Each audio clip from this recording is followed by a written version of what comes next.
Kisah hidup Solehudin dan dua putri kecilnya tinggal di pos kamling bambu berdinding kelambu bekas dan mandi di sungai. M. Solehudin dan dua anak gadisnya, Zahra Fitriani berusia 9 tahun dan Salsabila Putri berusia 8 tahun, harus menjalani kerasnya hidup tanpa memiliki tempat tinggal. Beruntung setahun lalu mereka menemukan pos kamling tak terpakai di Jalan Slamet Riyadi, Kelurahan Baratan, Kecamatan Patrang, Jember. Pos kamling itu akhirnya mereka manfaatkan sebagai tempat tinggal. Bangunan dari bambu itu hanya ditutupi kelambu bekas agar angin tak langsung masuk ke dalam pos kamling. Dengan luas 2 kali 1 meter, pos kamling itu dipakai untuk tidur, menyimpan pakaian hingga persediaan makanan. Sebagai penerangan, mereka menumpang lampu pada rumah warga. Mereka tak punya tempat mandi sehingga seringkali harus ke sungai. Untuk memenuhi kebutuhan hidup, Solehudin bekerja serabutan. Dia membuat layang-layang untuk dijual hingga membantu tukang bengkel. Terkadang, anak-anaknya ditinggal saat dia pergi bekerja. Solehudin lahir di desa Sempolan, Kecamatan Silo. Orang tuanya sudah meninggal, begitu pula rumah orang tuanya juga sudah tak ada. Saat istrinya masih hidup, keluarganya tinggal di rumah milik orang lain yang kebetulan tidak terpakai. Mereka hanya diminta membersihkan rumah itu. Setelah istrinya meninggal dunia karena kecelakaan, Solehudin tak bisa maksimal membersihkan rumah sehingga harus berpindah.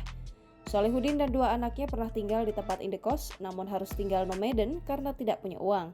Dia juga sudah tidak bisa tinggal di rumah mertua karena sudah dipakai keluarga lain. Lalu pada tahun 2020 dia sempat menumpang untuk tinggal di halaman rumah warga di Kelurahan Baratan, Kecamatan Patrang. Karena rumah tersebut dibangun, dia lagi-lagi terpaksa harus pindah. Hingga akhirnya dia menemukan pos kamling tak terpakai dan tinggal di sana bersama dua putri kecilnya. Dengan kondisi serba tidak pasti, kedua anaknya terpaksa putus sekolah. Padahal sebenarnya anak-anaknya sempat bersekolah saat tinggal di Pakusari.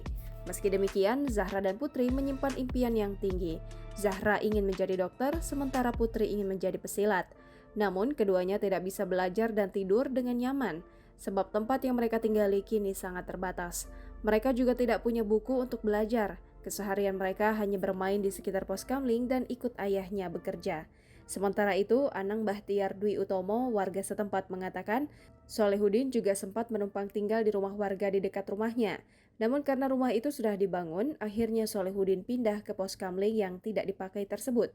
Dia berharap keluarga tersebut mendapat perhatian dari pemerintah, terutama pendidikan anaknya.